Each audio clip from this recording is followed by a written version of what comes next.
बिस्मिल्लाहिर्रहमानिर्रहीम अस्सलाम वालेकुम। अजीब तरीन मामला हुआ है कि 1979 में मिस्र वो पहला मुल्क था जिसने इज़राइल को तस्लीम किया था अरब कंट्रीज में से। लेकिन बहुत अच्छे ताल्लुकात हैं सीसी के और नेतन्याहू के, एक दूसरे से मिलते हैं। लेकिन अब सूरत हाल ये होने वाली है कि अनकरीब हम शायद गजा के बाद इजराइल और मिस्र की जंग देखने वाले हैं, और ये बड़ी तबाहकुन जंग होने वाली है क्योंकि मिस्र की जो फौज है वो इस काबिल नहीं है कि वो इस जंग को लड़ सके। लेकिन अजीब मामला इस वक्त सामने आया है कि मिस्र की जानिब से वार्निंग जारी की गई है इजराइल को कि अगर उसने ये दो काम किए तो हम आपके साथ ताल्लुकात अपने ख़त्म कर देंगे, सारे डिप्लोमेटिक आपको जो तस्लीम किया है वो ख़त्म हो जाएगा।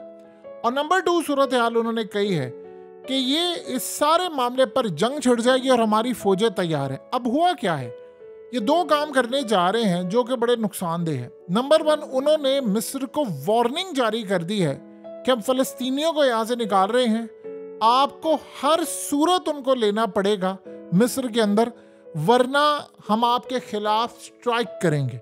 और दूसरा, उन्होंने कहा है कि रफ़ा की साइड से बॉर्डर, यानी जो गजा और इनके साथ बॉर्डर है, आप यहाँ से अपनी फोर्सेस ले जाएं, ये इलाका अब हमारे पास रहेगा और हम यहाँ पर अपनी फोर्सेस भेजेंगे, आप अपनी फोर्सेस को पीछे ले जाएं।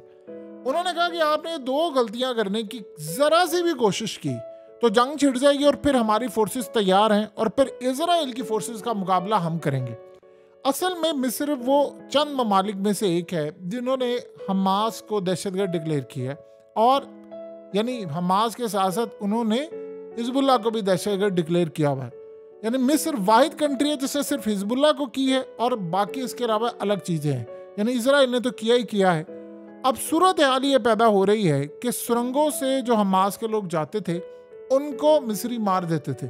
अब यहाँ जो मामला सामने आ रहा है कि इनकी आपस की होने जा रही है बहुत खतरनाक लड़ाई। देखिए, मिस्र ये इस जंग की वजह से ठहर गया है, वरना 1 से 2 महीने में उसने डिफॉल्ट कर जाना था, यानी दिवालिया वो होने के लिए पूरी तरह तैयार है। और सीसी एजा चूंकि डिक्टेटर आया था और उसके बाद से सूरत हाल मिस्र की इकोनॉमी की जो हो गई है तबाहकुन, वो आप अंदाज़ा नहीं लगा सकते कि यानी बिल्कुल पाकिस्तान वाला मॉडल है। अगर आप देखना चाहते हैं कि माजी क्या था और क्या है, तो वो यही सूरत हाल है जो इस वक्त है। यानी पाकिस्तान वाली पोजीशन थी कभी उनकी, और फिर पूरी तरह तबाह हो रहे हैं।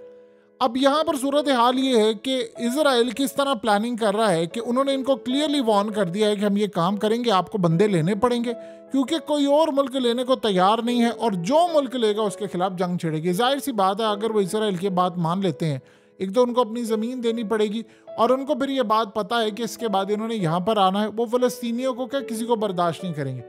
तो सूरत हाल ये है कि मिस्र के साथ अगर इनकी लड़ाई होती है तो इसराइल की फोर्स, आप जानते हैं, उन्होंने सबसे पहले जो काम ये करना है, उन्होंने एयर स्ट्राइक करना है मिस्र के मिलिट्री इंफ्रास्ट्रक्चर पर। ये ऑलरेडी उन्होंने इनको वार्न कर दिया है कि अगर आप नहीं हुए तो हम आप पर स्ट्राइक कर देंगे।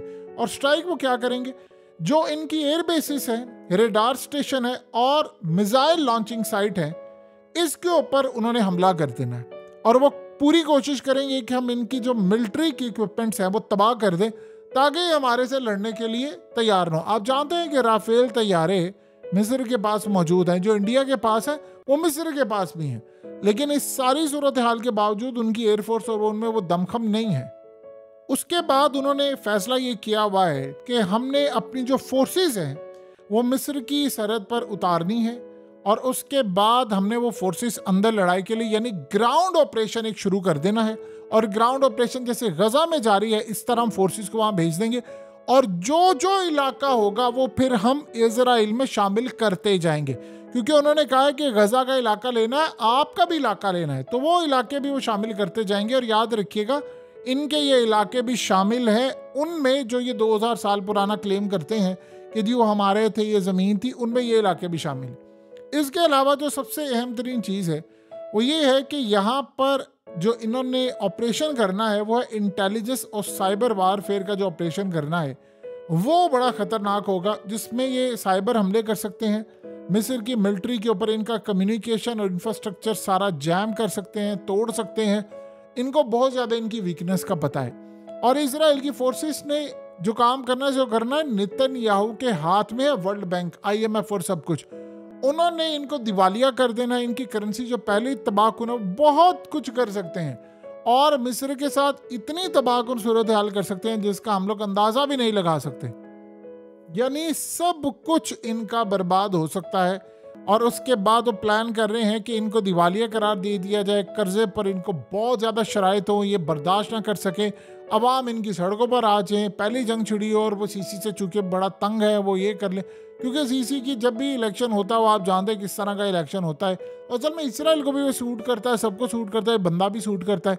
लेकिन इस सारी सूरत हाल के अंदर मामलात ये हैं कि इनकी आपस की बड़ी ख़तरनाक लड़ाई हो सकती है। अब सवाल ये होता है कि उसके जवाब में मिस्र क्या करेगा, किस तरह की, क्योंकि देखिए इस वक्त मिस्र के जो हालात हैं उनके पास ना तो बजट के पैसे हैं ना मुल्क चलाने के पैसे हैं। इतनी बुरी उनकी इकॉनमी है, इतनी बुरी इकॉनमी है कि जिसका हम अंदाज़ा ही नहीं लगा सकते कि जो वहाँ पर मिस्र की तबाही यानी IMF ने की थी वो पाकिस्तान में कर रहा है। और एग्जैक्टली मॉडल वही है जो वहाँ पर हुआ था। अब वहाँ पर ये मिस्र की जो फौज है वो असल में है तो वेल इक्विप्ड आर्मी है और वो जवाब दे सकती है। इनका एयर डिफेंस सिस्टम है, इनकी ग्राउंड ट्रूप्स हैं और इनकी नेवल फोर्सेस हैं, ये सब कुछ है। लेकिन सबसे ज़्यादा मसला ये पड़ा है इनके पास कि पिछले यानी काफ़ी देर से जब से ये जंग छिड़ी हुई है, हौसियों ने रेड सी के ऊपर इस वक्त पूरी तरह कब्जा किया है। तकरीबन 10 अरब डॉलर मिस्र यहाँ से कमाता था, जो यहाँ से जाते थे और स्विस कैनाल से फिर वो पैसे कमाता था, जो शिप वहाँ से सारी शिपिंग यानी सब कुछ उस स्विस कैनाल से वो 10 अरब डॉलर के करीब कमाते थे, जो यहाँ से शिपिंग जाता सारा कुछ रूट। इसराइल की काफ़ी देर से उस पर नज़र थी, वो इससे असल में छुटकारा हासिल करके अपना एक पूरा रूट बनाना चाहता था। इस चक्कर में वो मिस्र के साथ भी लड़ाई के लिए तैयार है। अब यहाँ पर सबसे बड़ा मसला ये है कि 10 अरब डॉलर इनके लिए इतनी अहमियत है कि वो जब नहीं आएंगे तो आप अंदाज़ा कर लें कि वो जो काफ़ी देर से नहीं आ रहे, तकरीबन आप समझ लें 3.5 महीने होने वाले हैं इस जंग को। और 3.5 महीने के अंदर अगर आप देखें तो इस जंग का हुआ क्या है, यानी वैसे तो अगर हम देखें तो इस जंग को तकरीबन 4.5 महीने हुए, लेकिन चूंकि हौसियों ने हमला शुरू जो किया है वो तकरीबन 3-3.5 महीने हुए हैं, तो लिहाजा इस हिसाब से काउंट करेंगे कि मिस्र को इस वक्त बहुत ज़्यादा मसाइल का सामना करना पड़ा है और उनको पैसे नहीं मिल रहे। और एक तो वो पैसे नहीं आ रहे और वो भी 1-2 अरब डॉलर के लिए IMF के आगे झुके होते हैं, बिजली महंगी, चीज़ें महंगी। तो मिस्र की इकोनॉमी का तो वैसे ही कबाड़ा हुआ पड़ा है। फौज के बाद उनकी कैपेबिलिटी है लेकिन उस लेवल की नहीं है। अगर होती तो 1979 में पहली अरब कंट्री ना बनती जो इसराइल को तस्लीम करती है। अब उन्होंने कहा कि एक तो हम आपसे ताल्लुकात ख़त्म कर देंगे, दूसरा हमारी फ़ौज तैयार और आपसे लड़ाई के लिए, और वो प्लान ये फिर ये कर रहे हैं कि हमारी जो फोर्सेस हैं वो इन पर हमला करेंगी। देखिए उसके बाद सबसे ज़्यादा जो मसला ये आएगा कि इंटरनेशनल सतह पर जो थोड़ी बहुत शिपिंग यानी रह गई है जो स्विस कनाल से जाती है वो भी असल में बड़ी तबाहकुन हो जाएगी। एक तो रेड सी से कुछ जा रही, देखिए जो इसराइल के लिए नहीं लेकर जा रहे उनके लिए तो मसला आसान हो जाता है कि यहाँ से चले, लेकिन वो बाद में इंटरनेशनल जो सतह पर मामला होता है वो बढ़ जाता है। और आप ये देखिए वो लड़ाई बढ़ती बढ़ती कहाँ तक जाती है। अगर लेट से एक सिनेरियो हम देख लेते हैं कि यहाँ पर इसराइल की फोर्सेस के खिलाफ ये चढ़ दौड़ते हैं, कोई शिकस्त वाला मामला होता है। देखिए हमास वाली कैपेबिलिटीज़ और स्ट्रेटजी तो इनके पास है नहीं, लेकिन अगर लेट से डायरेक्ट लड़ाई होती है, इसराइल बड़ी पावरफुल आर्मी है, वो अलग बात है कि हमास और शिकस्त खा रही है, लेकिन मिस्र के मुकाबले में बहुत पावरफुल है। यहाँ पर अगर ये सूरत हाल होती है तो फिर याद रखिएगा, फिर कोई भी सिनेरियो जब कंट्रोल से बाहर हो जाता है तो फिर ये काम होगा कि न्यूक्लियर आखिरी ऑप्शन बचेगा। यानी जो मॉडर्न वारफेयर का सिस्टम है वो इसराइल के पास ज़्यादा है, इकोनॉमिक पोजीशन उसकी बेहतर रही है, साइबर के मामलात हैं, और उसके अलावा डिप्लोमेटिक सतह पर जो उसको बैकिंग है वो मिस्र को सवाल ही पैदा नहीं हो सकता। लेकिन सबसे ज़्यादा जो अहम तरीन सूरत हाल है वो खित्ता इस वक्त मुकम्मल तौर पर तबाही का शिकार हो रहा है। देखिए ना तो इसराइल के पास कोई पोजीशन है, हाँ उसने कहा मेरा गोल है कि मैंने पूरे खित्ते पर कब्जा करना है। फ्रांस ने मैक्रन की जानिब से बयान आया कि फ़लस्तीन की आज़ाद रियासत के बगैर हम आगे नहीं बढ़ेंगे। उन्होंने कहा ये हम इसराइल को करने नहीं देंगे। तो ये तो क्लियर बात हो गई है कि मैक्रन ने इनको मुंह पर बिल्कुल बता दिया है क्लियरली बात कि ये काम नहीं हम करने देंगे। उसके अलावा चाइना ने भी ये बात कह दी है, रूस ने भी कह दिया है, और बाकी लड़ाई आपके सामने है। लेकिन याद रखिएगा इसके बाद उसने इजराइल का जो प्लान है वो फ़लस्तीन है, मिस्र है, तुर्की है, उनकी बाउंड्रीज उन्होंने कहा बहुत ज़्यादा है। और इलाके हमने छोड़ने नहीं है, इलाके हमने लेकर रहने। अब सवाल यहाँ पर यह पैदा होता है कि अगर कोई ऐसी यानी मिल्लत से कि इनकी आपस की लड़ाई होती है और IMF के थ्रू वो एक ऐसी इनके ऊपर पाबंदी लगा देते हैं कि जो कि उन्होंने करना है कि आप अपनी फौज का साइज कम करें, पहले भी वो कर रहे हैं, लेकिन मजीद वो कह देते हैं कि भाई आप अपनी आधी से ज़्यादा फौज खत्म करें, फिर क्या करेंगे, हम वरना नहीं देंगे तो दिवालिया हो जाएगा। दिवालिया होगा कि मुल्क के अंदर जो प्राइसेस हैं वो आसमान पर चली जाएंगी, सब कुछ तबाह हो जाएगा।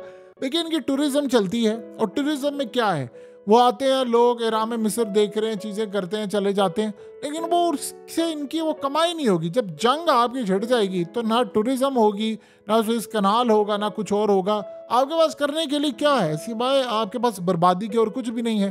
अब इसराइल को सारे सिनेरियो पता है और देखिए पिछले काफ़ी अरसे से इसराइल की बड़ी ग्रिप है। आप अंदाज़ा करें इस बात का, हमास ने हमला करना था 10 दिन पहले मिस्र ने रिपोर्ट दी थी इसराइल को। वैसे इसराइल को पता था कि उन्होंने हमला करना, लेकिन चूंकि इन्होंने करना था तो इनके पास एक प्लान आ गया कि हमें जवाब मिल जाएगा जब हम हमला करेंगे।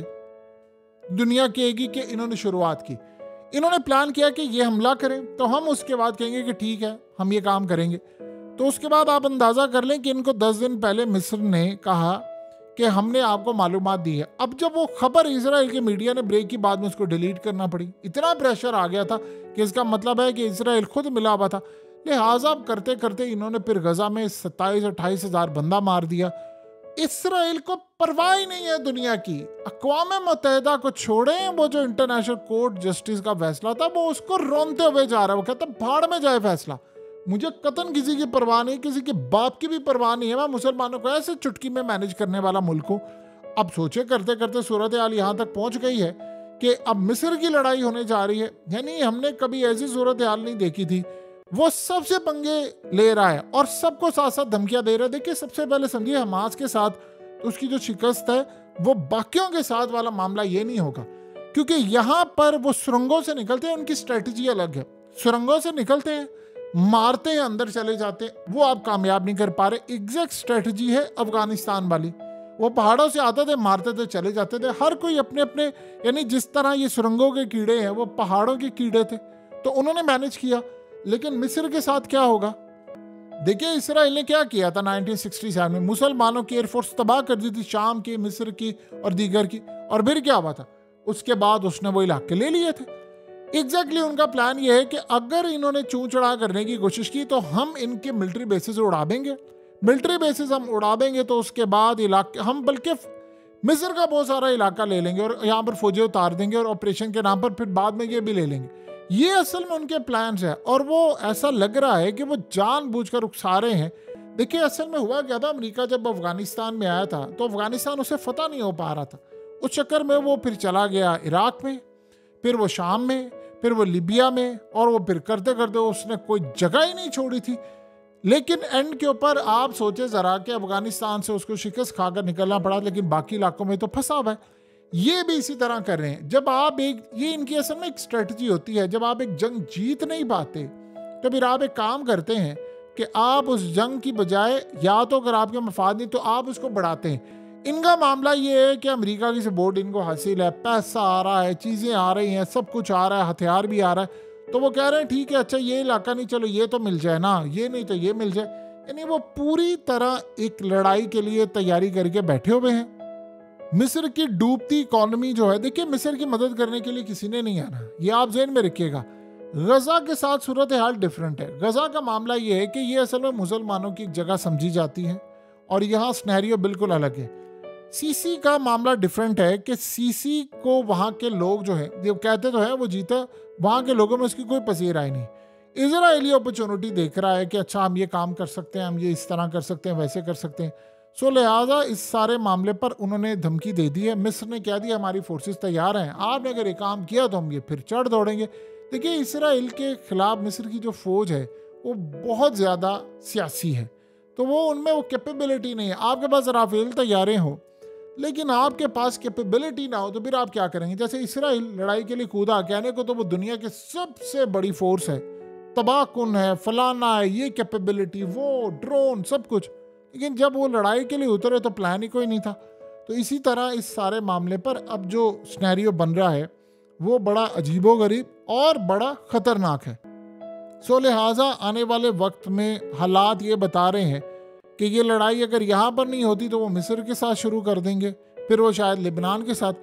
अब सवाल ये पैदा होता है कि इसराइल इतने महाजों पर जीत कैसे सकता है? इसराइल तो अब एक महाज पर नहीं जीत रहा। हालात ये है कि इसराइल अब प्लानिंग ये कर रहा है कि कोई बड़ा हमला, और वो बड़ा हमला वो बार बार उसका इजहार कर चुका है और शायद अब वही करने जा रहा है जिसका उसने बड़ी देर से प्लान किया था।